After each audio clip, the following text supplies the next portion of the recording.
Good afternoon. Good afternoon. Welcome to another Friday City Club program.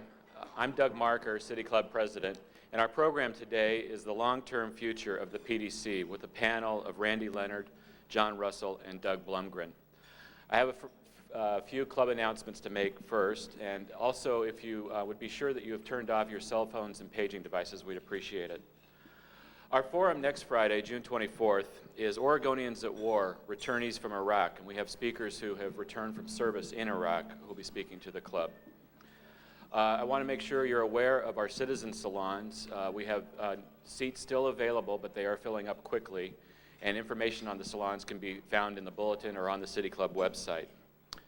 Our Citizens Read book group this month is reading Philip Roth's The Plot Against America, which is a fictional account of Charles Lindbergh becoming the President of the United States and preventing what would have been America's involvement in World War II.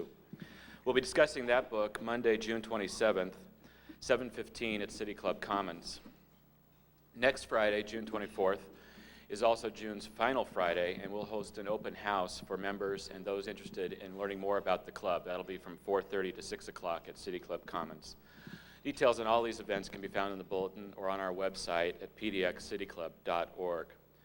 You can also listen to today's forum online, or we have audio CDs and videotapes available for purchase. Our sponsors this quarter are Kaiser Permanente and Nike Incorporated. Would you please join me in thanking our sponsors?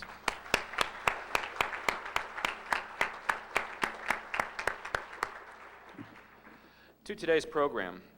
This past January, the City Club released its report on the functions and missions of the Portland Development Commission, this city's primary economic development agency. The club's report called for more transparency in the PDC operations, more oversight by the City Council, and questioned some of the financial mechanisms employed by the PDC. Importantly, in adopting the report, the City Club reversed its 1971 recommendation to abolish the PDC and instead called for long-term systematic improvements in PDC operations. The club is now engaged in advocacy for implementing the recommendations of the report. The PDC itself is engaged in a transition of leadership, most importantly in the selection of a new executive director to replace Don Mazziotti. This forum is an opportunity for the club to discuss the long-term direction for the PDC and its role in our community. Our speakers are important past and current policy leaders for the PDC. Doug Blomgren is Secretary of the Portland Development Commission. Doug is a founding shareholder of the law firm Bateman, Seidel, Miner, Blomgren, Chellis, and Graham. He's served as a trustee of the Library Foundation and as a member of the Housing and Community Development Commission. Randy Leonard, who's back, was elected to the Portland City Council in November of 2002. Prior to that, Randy served 24 years as a veteran of the Portland Fire Bureau, and a 9-year veteran of the Oregon State Legislature. John Russell is a prominent Portland builder and developer. He is also the owner and restorer of a number of historic buildings in Portland. John served 3 years as a member of the Portland Development Commission, the last as chair. He's also served on the Oregon State Transportation Commission, the Portland Planning Commission, and chair of the Mayor's Business Roundtable. The program will be moderated by Sue Thomas. Sue is a principal at Avatar Incorporated, an organizational development consulting firm. Sue chaired our PDC research study and is currently chair of the PDC Advocacy Committee and also a member of the Club Research Board. I'll now turn the program over to you, Sue, to introduce the format.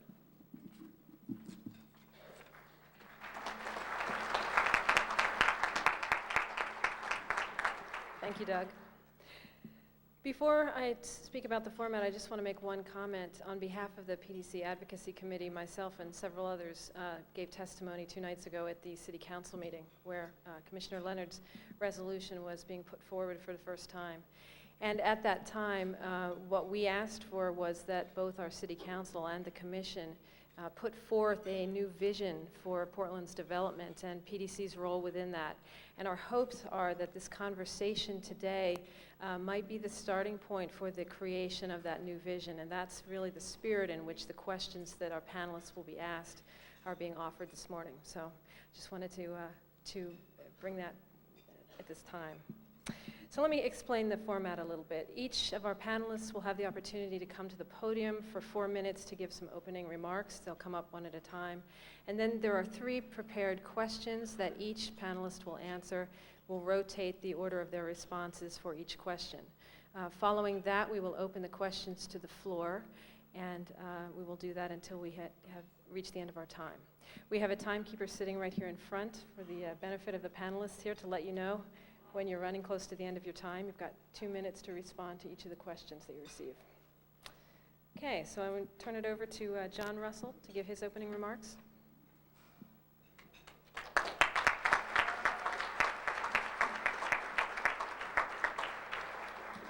Thank you, Sue. First of all, I'd like to say how proud I am to have been a long supporter of City Club. The PDC study produced by the club has had an enormous impact on the city. Proof positive of that was at the Wednesday hearing on Commissioner Leonard's resolution when Paul Meyer, Sue Thomas, and David Bandel spoke, and the City Club study was repeatedly mentioned by council members. I'd like to also acknowledge 2 important players really in the future of PDC. Present here today are Mark Rosenbaum, the newest member of the commission, and Rochelle Lessner, the mayor's liaison to PDC. Also like to acknowledge the presence of my wife, Mary Fellows, and my daughter, Kate. Kate, when told that I was going to be speaking after lunch to the City Club, said, "Dad, you have no style. There's no way that you're an after lunch or an after dinner speaker." She said, "You're a pre-nap speaker." I told her not to worry. Sharing the podium is a gentleman nicknamed Wake Up Randy. When thinking about the vision of PDC, I'm reminded of an old routine by Dave Barry, the humor columnist. A member of the audience asked him, he said, "Dave, you've been to Disneyland a number of times with your children. What's the best time to visit Disneyland to avoid the crowds?" And with a deadpan delivery, he said, 1962. My vision for PDC really isn't much different than that. I'd like PDC to return to its roots when it was a lean, trusted, productive body of folks who properly had a lot of pride in what they've been able to accomplish. In that era, for example, we had a star mayor in Neil Goldschmidt who lived, slept, and breathed development projects. We had executive directors like Dave Hunt and Robert Holmes who went on to distinguished careers of their own in real estate. We had commission chairs like Louis Scherzer, Bob Ames, Elaine Kogan, and Bill Roberts. These chairs all had the necessary ingredients for success. One, they had a huge Rolodex of contacts in the general business, finance, real estate, and political spheres. 2, they had a depth of experience in real estate that enabled them to know a good deal from a bad one and to know an impossible deal from one that was achievable. And 3, they had a natural impatience that comes from a career in the private sector. My vision calls for one of these 3 positions, the mayor, the executive director, or the board chair, to wake up in the middle of the night with a cold sweat, wondering whether there's a sufficient number of cranes on the skyline. Let me illustrate that with a story about Bill Roberts. In my opinion, Bill was the best chair in the history of PDC. For those of you who don't know who he was, keep in mind that the Transit Mall was named after him. He was the board chair of TriMet, and he was named to chair the Development Commission at a time, I think not unlike today, when the commission had been relatively ineffective. I had lunch with Bill not long after his first meeting with the staff. I asked him how things had gone, and he said, "Well, John, here's what I told him." He said, "You folks, I'm told, have some 400 projects going on around the city. Keep up the good work, get them done. But there's only 4 that you can talk to me about." Bear in mind that at that time, Pioneer Place was a mud hole in the center of the city. River Place was a defunct plywood plant. And Roberts, in fairly short order, was able to pull off fantastic selection processes that result in the Rouse Company building Pioneer Place and Weyerhaeuser building River Place. Roberts knew quality and opportunity when he saw them.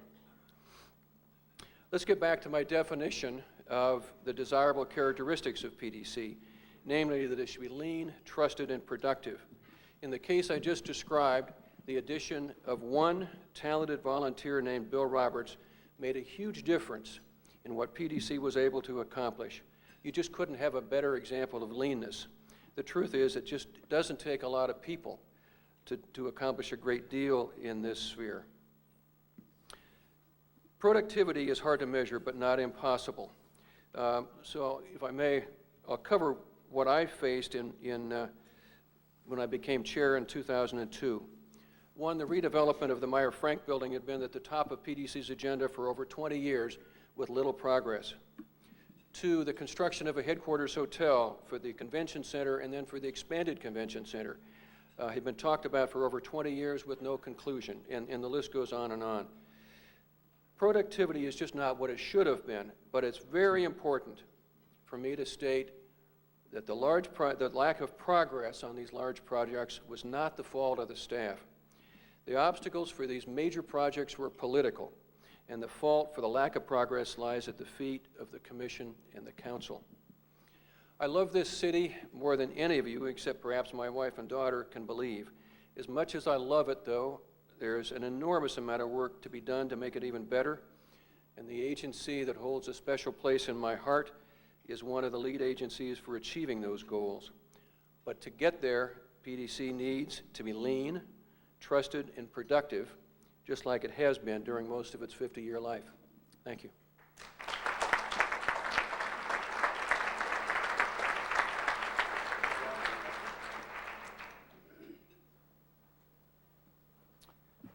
Good afternoon. The Portland Development Commission has lost its way. The Portland Development Commission was created by charter in an election in 1958 to shield the PDC from the direct influence of the public via the City Council.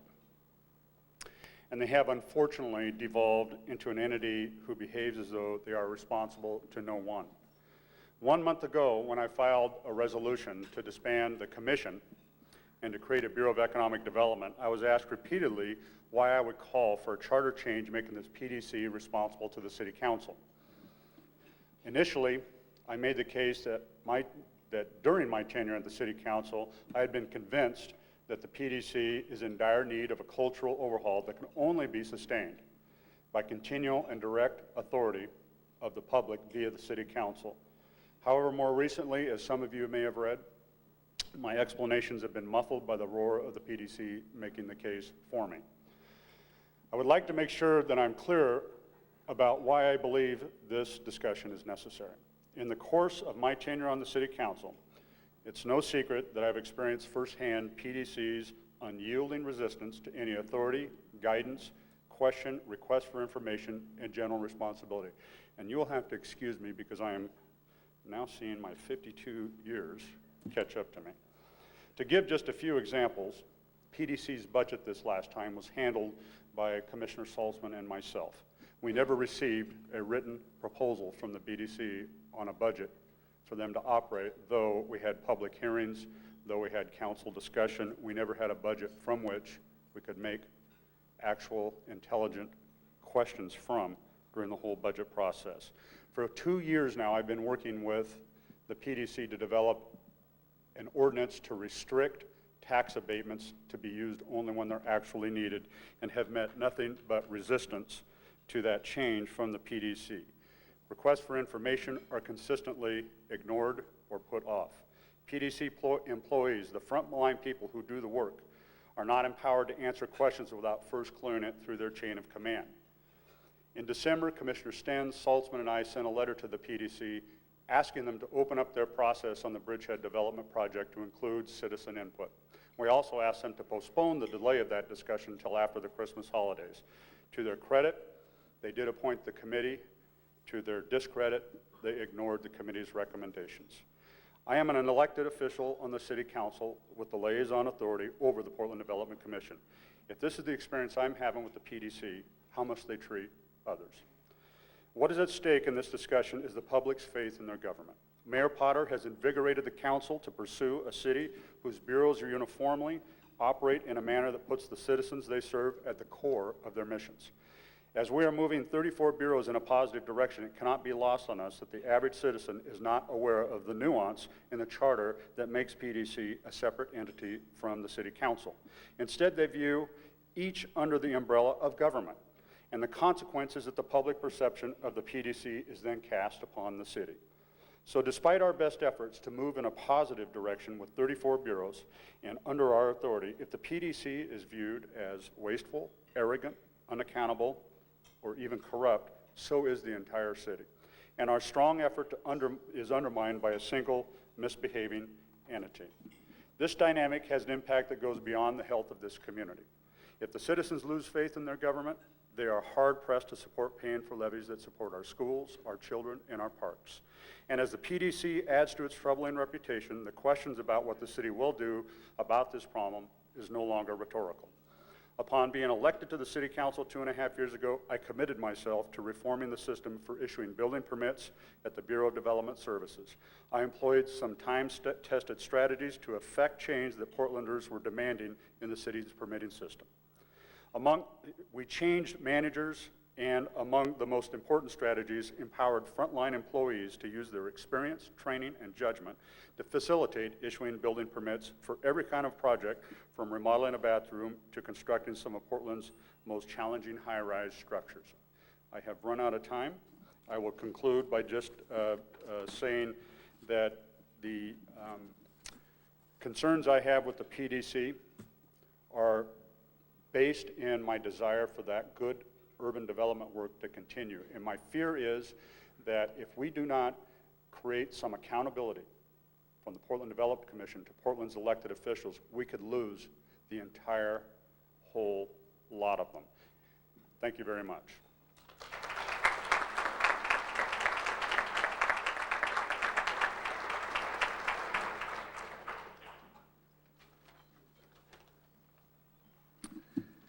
Mr. President, members of the City Club, Commissioner Leonard, Mr. Russell, my name is Doug Blomgren, and most of you, I suspect, don't know who I am. I am an affordable housing lawyer that's been on the Portland Development Commission now for about 7 or 8 years. Typically, when you hear somebody talk about PDC when they're from PDC, you get the eloquent, exciting speaker, the Don Mazziotti and the Matt Hennessy. My apologies.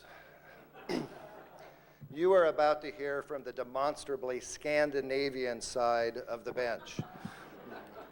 When I get particularly passionate about an issue, my temperature raises to 78 or 79 degrees. And that's probably why I haven't had the opportunity to address you before.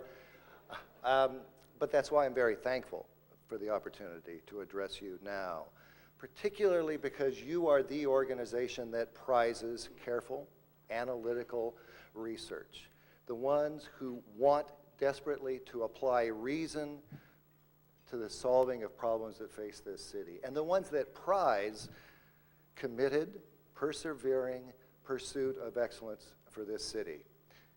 I like to think that the Portland Development Commission prizes those same things, and I intend to tell you why I think that and how we can do a better job of convincing you that we are like that.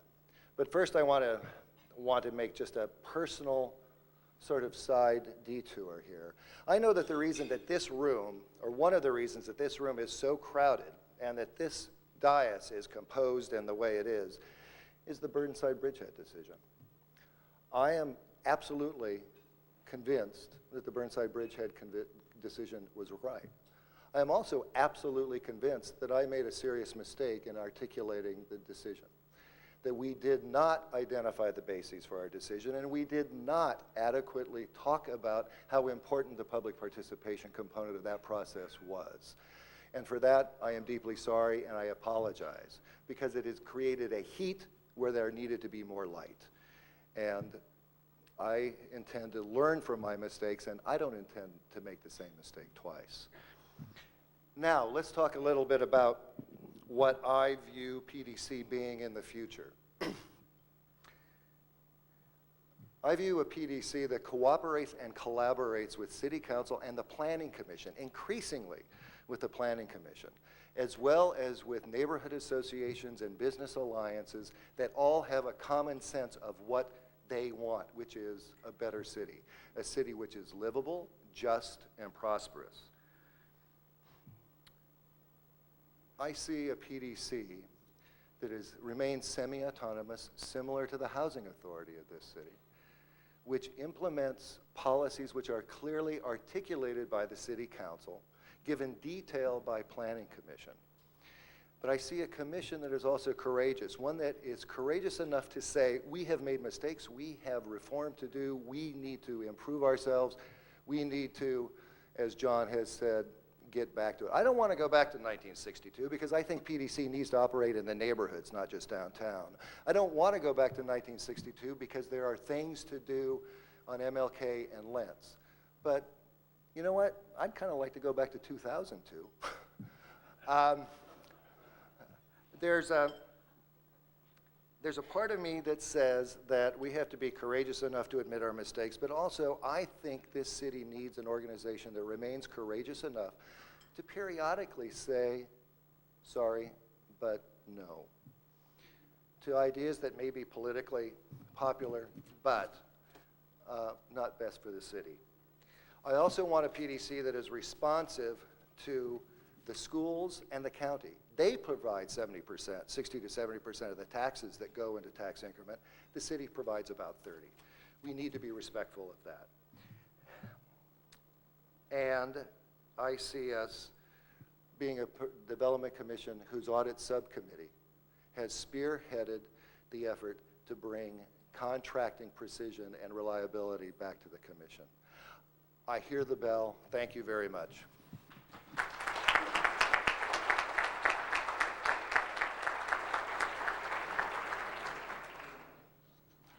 Okay, so we will start with the first question. Randy Leonard will be the first person to respond to question number 1, which is, the use of tax increment financing has grown from a way to match federal funding for urban renewal to the sole source of funding for renewal. It can be argued that the shift to TIF also reflects a lack of interest by taxpayers to fund urban renewal, and therefore more creative funding strategies have emerged. How do we continue to work towards our vision of Portland over the next several decades with this lack of broad tax and voter support? I think that the theme that is pervasive in my concerns about the PDC goes to the heart of that question. You do not get taxpayer support by simply telling them you need their support. You have to prove to them as a public entity that you're transparent in all your dealings, you treat the public with respect and dignity, which doesn't mean you always say yes. But sometimes you have to say no, but you can say it with dignity and respect. The problem that I think that we have with losing public support goes to how the PDC has of late interacted with the public, and the Bridgehead is an example. If the PDC intended to make a decision separate from the citizen task force they appointed, they should have made that clear at the beginning that they were going to retain that option. The unfortunate, I think, reality is that the PDC ascribes a value to what developments are, and they make judgments based on that, and they have yet to ascribe a value to citizen input. I think it's very important that not only do we find out what's economically possible in a neighborhood, but that the citizens and the businesses surround it support that development. That should have a value ascribed to it. Had that happened, then we would have had development that was also supported by the community simultaneous with the decision to move ahead and regained public confidence. I fear that the kind of decision that was made on the Bridgehead is more really a way that reflects how the PDC processes decisions than an exception. Doug Blomgren. The question supposes, I think, that there is a general disregard for urban renewal, yet I think the City Club report indicated that there was a generally broad approval of urban renewal. Where we have seen the decline in taxpayer support is actually for the more general government expenditures, and particularly government capital expenditures. That's a very real problem, and your question gets to it very well. Let me tell you why I think it is. a very real problem. Over the next 3 to 4 years, the amount of funds available from tax increment financing are going to not drop precipitously, but they're going to be on a ski slope. They're going to be at about $200 million today and at about $60 million 3 or 4 years from now. There may be give or take, but still, it is a very, very large decline in the tax increment financing capacity of this city. And bear in mind, tax increment financing has put in $75 million into transit. There are people who want $10 million of it for a courthouse, $20 million of it for light rail coming into downtown, and a few other millions of dollars in various places. $10 million for the Burnside-Cooch couplet. These are very serious expenditures and very serious government capital expenditures that do not produce tax revenues directly. So what do we do about it? One, we look for alternate sources of financing. We have looked at the new market tax credit, and this organization criticized raised questions. I'm sorry, Paul, I don't want to misstate it. concerning the way the new market tax credits worked. I think we've resolved those. We've had some bumps. We may still have some more, but we'll get through them. But another thing we really seriously have to do, and it has to be a public conversation similar to the one that we're already sponsoring in the Central East Side. Do you want to rearrange the urban renewal districts so those districts that have a lot of resources can make them available to districts that don't? Do you want to pursue a realignment of existing downtown districts and send them out farther so that we have more to have? But I'm sorry. Next. John Russell? Well, to be honest, I don't follow the assertion behind the question. I certainly haven't seen a lack of support for tax increment financing, and in fact, recent history would say otherwise. First, the council, with the blessing of the other taxing jurisdictions, just approved yet another urban renewal area in the Northwest Industrial District. And the council, with the blessing of the other jurisdictions, approved an extension of the downtown waterfront urban renewal area. Having said that, however, the constant series of embarrassing headlines in the past year or so about PDC will inevitably take its toll on public support. I think in a real sense you can compare tax increment financing to college savings plans that those of us with grandchildren and children have at least thought about. It's not that we don't consider college education important, it's just that it's difficult to find such a large sum out of a current year's budget. The only way to do that is to set money aside. But that's the point. The money set aside is an investment, and it has to generate a return. So too with tax increment financing. And the annual expenditures for PDC staff and its consultants need to generate a return sufficient to make that investment worthwhile. If the staff expenditures are too great, or if the deal production is too slow, or if the deals are poorly managed so that more money than is necessary is put into them, or any number of reasons, the investments may not pay off. Historically, the deals that PDC has produced have been outstanding investments, and it's hard to imagine either the city or the county's tax bases without the enormous contribution from the properties that would not have been built except for PDC. But obviously, history is not a guarantee of the future. PDC's investments are economic. They ought to generate a return. They're a conscious decision on the part of the affected governments to make investments that'll pay off in increased future revenue. But there's an old adage in business that you get what you measure.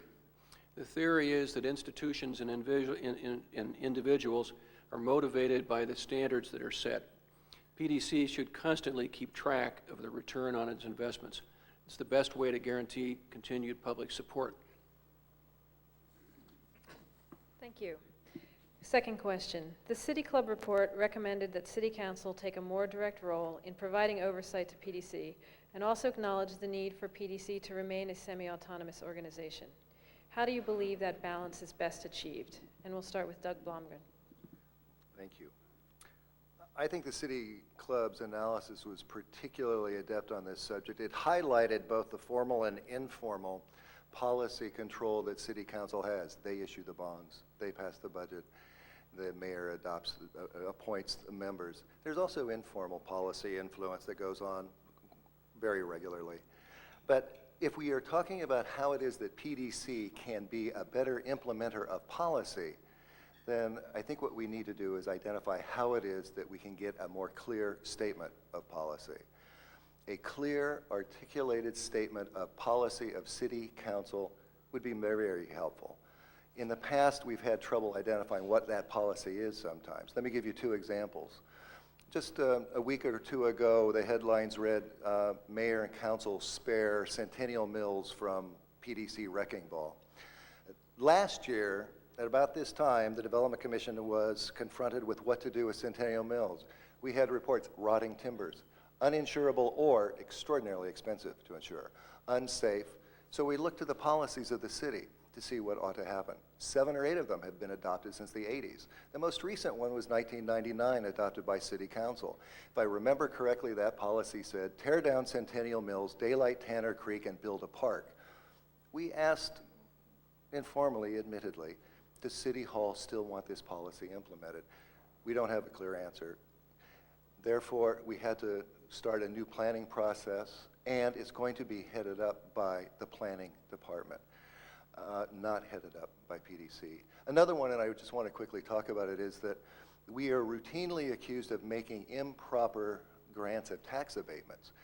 I'm sorry, PDC does not grant tax abatements. It has no authority to grant tax abatements. All tax abatements are authorized by state law or city ordinance. The city ordinances can change, and we would be happy to adopt that policy and follow it. But that's why we would really like a clear articulation of policy. Thank you very much. Thank you. John Russell? Well, this is certainly the issue du jour. Witness the resolution by Commissioner Leonard that was the discussion topic on Wednesday evening by council. But I think I can safely say that having attended the meeting, that the sentiment of the audience, the council, and even Commissioner Leonard was best expressed by Erwin Mandel, who said that while clearly there are problems with PDC that need to be fixed, we don't need to throw the baby out with the bathwater. He actually said something slightly different, but anyway, here are my suggestions for changes, ranging from the subtle to the radical. 1, the mayor should appoint the chair of the commission. This actually reflects long custom, but it hasn't always been the case. The statute ought to be changed. 2, the mayor should have the right to terminate commissioners, with the consent of council, of course. It's hard to predict, frankly, the effectiveness of prospective commissioners. The mayor should have the right to get rid of bad apples before they affect the entire batch. 3, the chair and the executive director should monthly make public reports to council, leaving room for lots of questions. The oversight of the council should happen, I believe, in public. 4, although I'll cover it in greater detail in my response to the next question, I believe that council needs to insist that the Planning Bureau and the Planning Commission fully accept the responsibility to generate complete community consensus on the major issues affecting each of the urban renewal areas. And 5th and last, and this is maybe, it tends toward the radical, I think council needs to look hard at the potential to remove from PDC's control both the production of low-income housing and the coordination of economic development activity. Now, with respect to housing, I suspect that Commissioner Blomgren is much more familiar with this than I am. However, I do know that the responsibility for housing is split among Housing Authority of Portland, BHCD, and PDC. There's no question that a portion of PDC's tax increment funds need to be devoted to low-income housing, but perhaps council could set the percentage of TIF funds that would go to housing, and the actual work of producing that housing stock could be delegated to one or more of the other agencies. With respect to economic development, there's just no magic in having PDC responsible for it. Right now, PDC staffs an entire regional effort. There are a host of other models, including the very successful Los Angeles model of a regional nonprofit group with a structure like POVA or PBA. There's probably not a perfect model for economic development, but I don't think the current PDC model is logical. I worry that it robs PDC of the focus needed to do its main job. Thank you. Randy Leonard? Thank you. I think that the time when PDC was created in 1958 as a semi-autonomous independent entity reflected the era that we lived in at that time. We had a mayor that was under investigation, you may recall, from the United States Congress, led by Bobby Kennedy. We had several indictments that occurred. In that era, this idea of this semi-independent entity called PDC was created. It's also important to note that Portland is the only city in the state of Oregon that has created a development commission that way. Every other city has as its council, the development commission.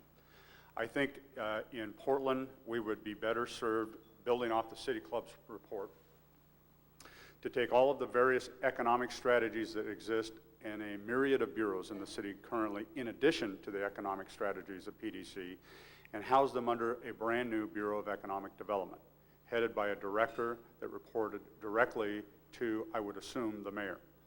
That would be the singular most important and powerful economic engine that the city has. Currently, you have sometimes conflicting economic policies that occur between bureaus. That's uncalled for.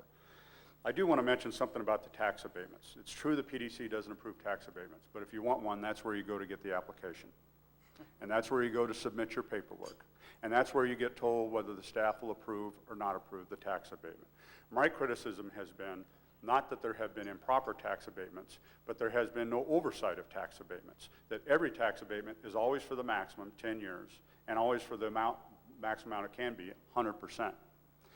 I think once a year we ought to get a financial statement back from people who get tax abatements approved to show us that their performance of their project is exactly what they projected it would be to qualify for the tax abatement in the first place.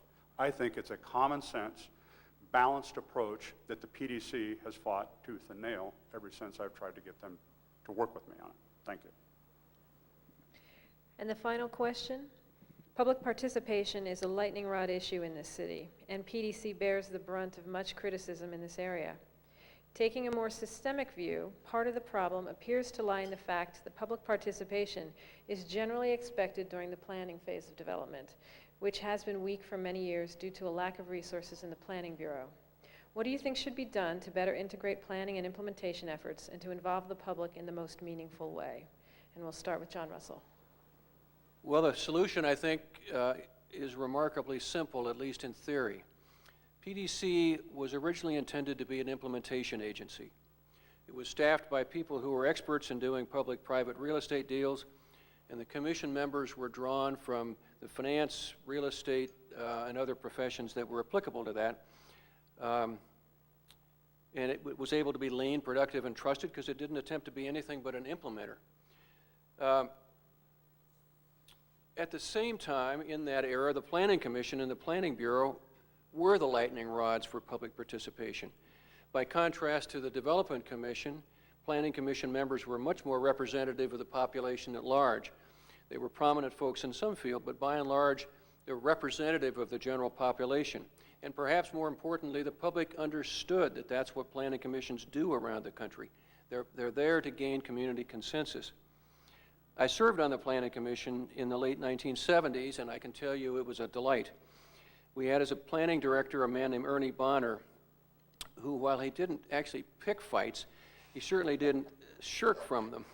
I remember innumerable meetings where he would start by saying, okay, tonight we have Party A who hates Party B, who's also testifying, and chances are they both hate us. But he would go, yeah, we're going to get something done tonight, because he knew that venom that gets expressed is finished, and venom that isn't expressed just festers. By contrast, in my opinion, the Planning Bureau today is a storehouse of intellect, but not a lightning rod. While PDC has over the years expanded its turf, incorrectly I think, into gaining community consensus, the Planning Bureau has at the same time willingly ceded that turf, because I think they're ducking the kinds of fights that I believe they need to be involved in. Parenthetically, the question implies that lack of funding is the source of the problems in the Planning Bureau, and I categorically reject that assertion. In fact, they were a favored agency. The issue, in my opinion, is one of culture. Maybe the most important lesson we can take from the issues du jour is that PDC should never take on an urban renewal area where the Planning Commission hasn't delivered a community consensus on a silver platter, with instructions to PDC, as Phil Knight says, to just do it. Thank you. Randy Leonard? Well, I believe people behave the way you treat them. If you empower people and treat them with respect and don't treat them as adversaries, they react that way. If you treat them as adversaries, they react that way. The secret key to the success of the restructuring of the Bureau of Development Services in this city's permitting system was to empower the very able, talented, educated, experienced frontline employees at the Bureau of Development Services to make decisions. And our promise was to back them up, even if they were wrong. As long as what they did, they meant to do the right thing. And that's the key to success.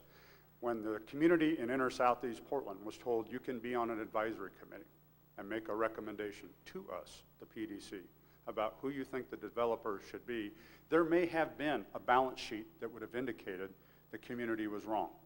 I'll grant that. But the point is, we need to develop new balance sheets that puts a value on what people say they want in their neighborhood, because there is a value to that. Because it means people will be more attracted to it, will be more supportive of it, and it should be a better success than what it otherwise would be.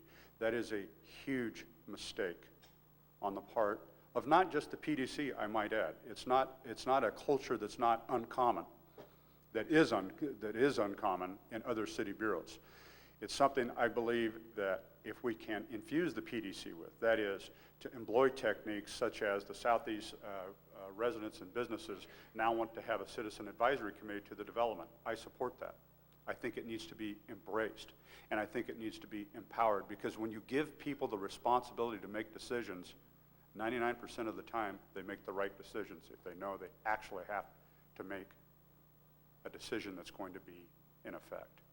So I think that we can do some tweaking of what's occurring at PDC, short of what I've proposed, but it's going to take some really different approaches to how they view their role in our community. And Doug Blomgren. Commissioner Leonard, I agree with you. As a matter of fact, on the Burnside Bridge, had the resolution adopted by PDC did call for a citizens advisory committee. So, and I think you're absolutely right on that point. The model that is being used currently at PDC, I'd like to identify the Central East Side urban renewal area, which encompasses the Central East Side industrial area, touches upon 3 neighborhood districts, is set to expire in August 2006. There are now 14 people, including citywide representatives, 3 neighborhood associations, the League of Women Voters, planning department, the schools, and the county are all sitting down and going through a 7-month process. And Susan Pierce is one of the victims of this process right here. Sorry, Susan. And we are all talking about, do we expand it? Do we allow it to terminate? Do we contract it? Are we going to make changes in it? And we are intending to make a recommendation in January. We are moving from a common ground of knowledge towards, I hope, a common consensus view. And I think that that is the model that we ought to follow. It is an expensive model and time-consuming model, but very valuable model. I tend to disagree with John only insofar as I think planning needs some more assistance if it's going to be involved routinely in early planning and participation. That's why, frankly, PDC and planning are currently negotiating an intergovernmental agreement. And Gil, I'm not going to ask you on the precise number, but I think it is considerably larger than it has been in the past, precisely because PDC is asking planning to be in earlier and to be involved in those fights. As a matter of fact, when John Russell talks about going back to a day when Planning Commission got all the fights and PDC was a place of calm, I think I want to go back to that part. But in any event, that is the new model I think that we are following. And Commissioner Leonard, hold us accountable. City Club, hold us accountable. We intend to reform ourselves. We have commitments to make. And we want very much for this City Club's next report to say, job well done. Thank you. Thank you very much. We're going to open questions from the floor. Please remember that questions are from City Club members only. that they should be asked in 30 seconds or less, and the definition of a question is that it has a question mark on the end of it. Okay? So the first question will be asked by the board host, Tamsin Wassell. Thank you very much. I was told by staff that standing up doesn't make much of a difference with me, so I might as well sit down. No one can dispute that the River District Urban Renewal Area has been an enormous success. Those of us who love going down to the Pearl for dinner and other activities know also that the property values there show the kind of success it's been. They've run up enormously. So just over 10 years ago, this now very expensive property was taken off the local tax base. That's the base that pays for our schools, our police, our social services, to pay off the bonds for those urban renewal efforts. Chair Hennessy expressed to our City Club Research Committee that if it were up to him, this property would never return to support our schools. What is your personal position on returning highly successful urban renewal districts back to the local jurisdictions by paying off the bonds sooner rather than later? I suspect that's aimed at me. Well, no, I think all of you can respond. Okay, I'll be happy. Okay, no, I will be happy to go first.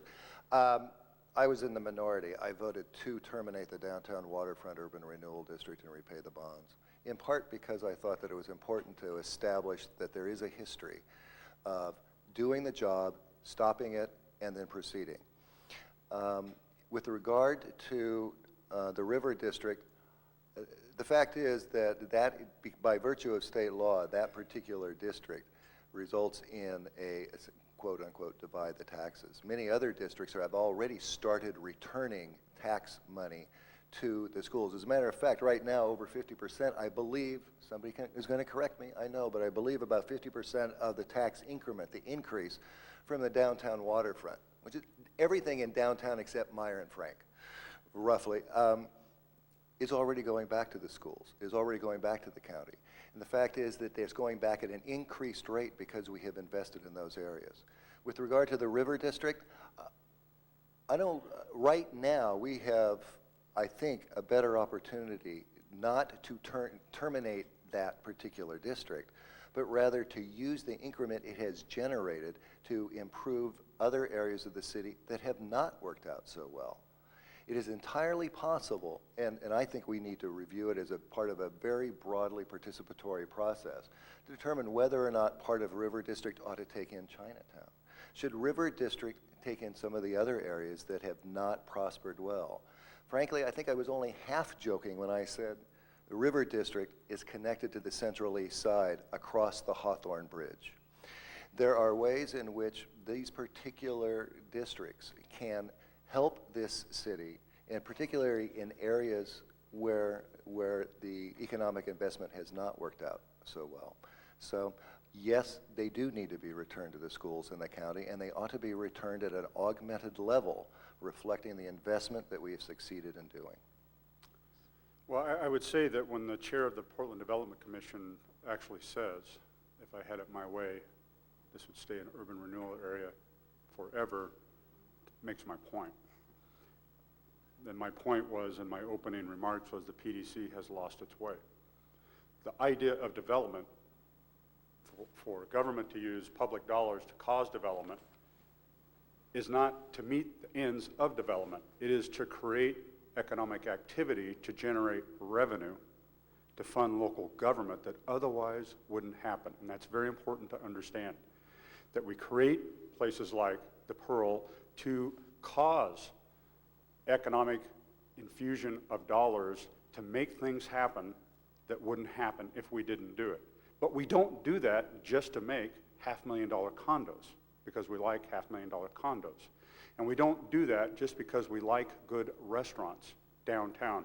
We do that so we generate income to pay for fire, police, and parks. And if there is one comment that captures the other side, and where I think they've lost their way, it is precisely what Chair Hennessy said, with all due respect. And I do have a lot of respect for Matt Hennessy. The Pearl, I grew up in Portland, and there are people that criticize the Pearl. I think the Pearl ought to be the PDC's shining example of what urban development does. I'm struck with how people are derisive about the development in the Pearl without appreciating it, how it began. It was worse than any neighborhood we've ever had in the city of Portland. It was more crime-ridden, had more homeless folks, had more outside drinking than any other area of the city, and it has gone from that to what we see today. But we didn't do that just to make nice places for people to live. We did that in order to help the future fund services for our children and grandchildren. Nothing to add, thank you. Would you like to respond as well? No, I've got nothing to add, thank you. Joe Smith, City Club member. I, of course, have been concerned about what the papers have had the last couple of weeks, but I am astonished at what Commissioner Leonard told us about the budget request or lack of same, or the details. I'm curious as to how the city even voted on it, but I'd like to ask Commissioner Blomgren, what has the awareness been of your commission of the communication that was or was not happening with the city? To the extent that the awareness existed, what, if any, conversations were there at the commission level of what ought to be that level of communication? And what, if any, instructions have been given by the commission regarding communication with the city? Thank you. I have to say that when I heard what Mr. Leonard had to say about the budget materials not going to City Council, I'm surprised, frankly, and dismayed because what I understood to be happening all along was that over a multi-month process in which numerous public meetings are held with all of the urban renewal advisory committees and everything else, all of the materials that were to be delivered to city commissioners as part of their delegated duties to review the budget had been. That is my understanding of what happened, sir. And if that is not the case, we need to fix it. Susan Pierce, member. Regarding citizen participation, what exactly, could we have more detail on where does the role of citizens begin, where does it end, what information should citizen advisory committees and citizen oversight committees, to what information should they be privy, what maybe should they not be privy? Could we have some more detail? Happily. Susan is one of the victims of a very long process, and oh, I'm sorry, a participant, excuse me. The process that we are following for the Central East Side Urban Renewal Area is one that I think is the model, which is all of the information that any PDC commissioner has, the member of the advisory committee has, or the study group has. We have made a commitment in the Central East Side study and I think every one of us, I think Ingrid Stevens on planning, and I have too, if there are criteria that we consider to be more important than others, if there's some weighting that in our own minds or we think the decision makers are going to apply is there, then we're going to disclose it. We're going to share it with you. I know that there was discontent over Burnside Bridgehead, but please bear in mind, that's the first time we had ever gone through a process quite like that one. And Commissioner Leonard, yes, in response to the comments you don't need to make, we should have started doing that 10 years ago, so we would have gotten it right by now. I agree. We haven't, but we're working on it. We're working on it. So where does citizen participation end? I don't think it does right up until you have 5 members of a commission whose job it is to make the decision, who sit there, and we may be considered tightwads or skinflints or too conservative, but we generally do tend to view our decision as how are we spending our grandmother's money?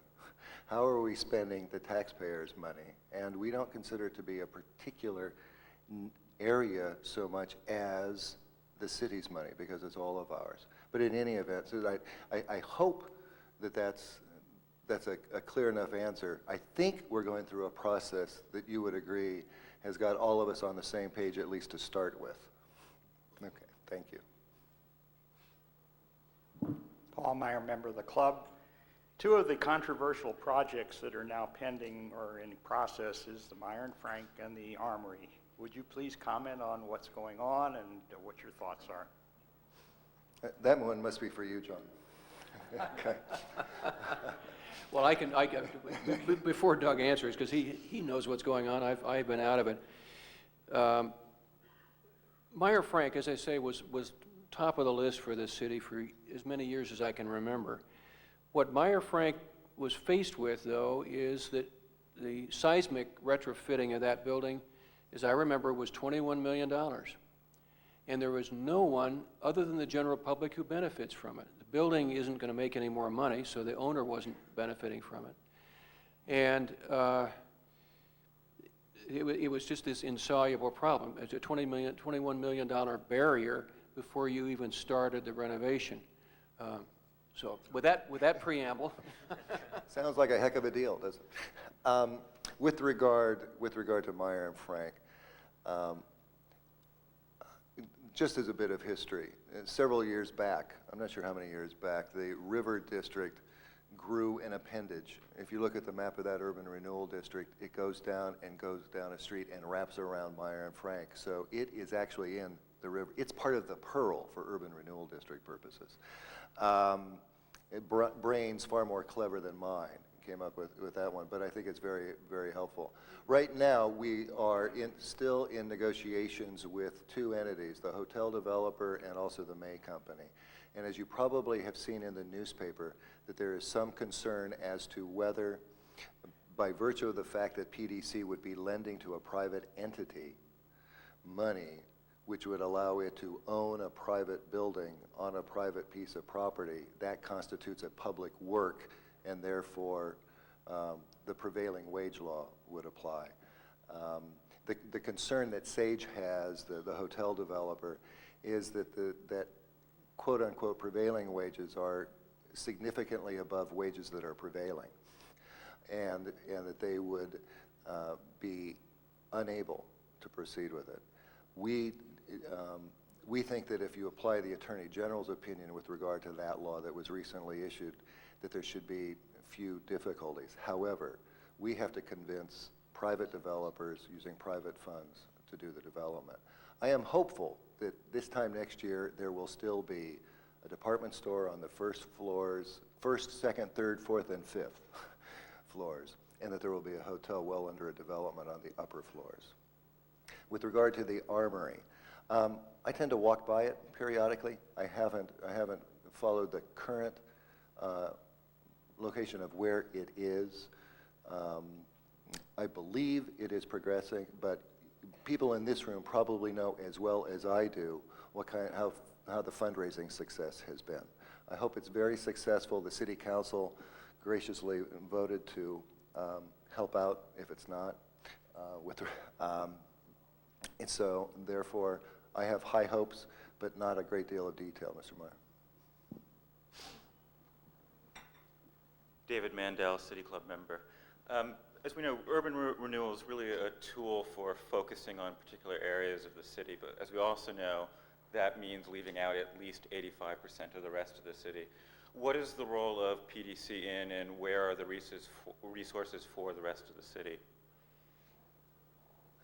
The resources for the rest of the city consist of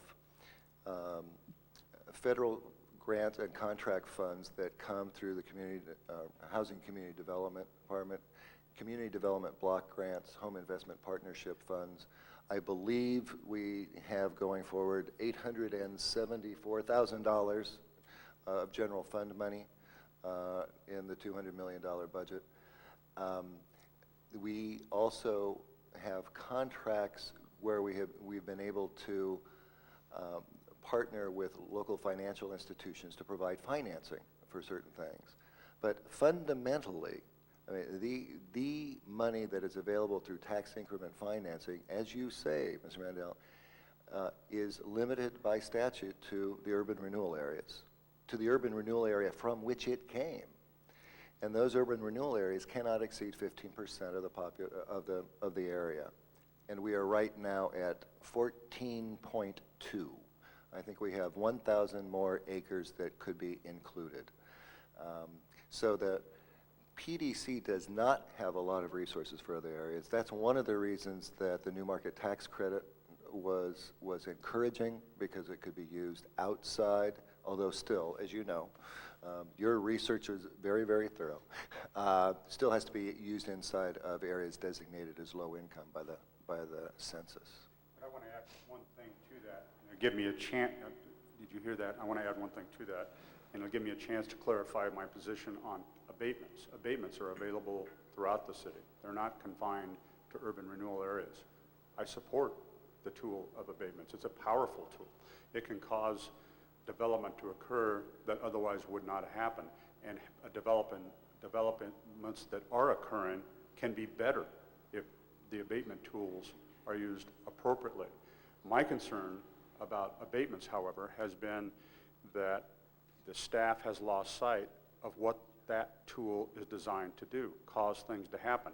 I do not support, for an example, apartments that will rent for $2,200 a month in the Pearl to receive a tax abatement, because my position is if you can afford $2,200, you can probably afford $2,400 and pay your taxes. On the other hand, we have seen low-income housing in the Pearl for seniors, which was abated at the foot of the Broadway Bridge, which was in my mind, that's why tax abatements should be used, is to cause developments, wonderful developments, for people to live in dignity that makes sense, that no taxpayer is opposed to. So we have a number of tools, but they need to be used judiciously and with the idea in mind of making sure that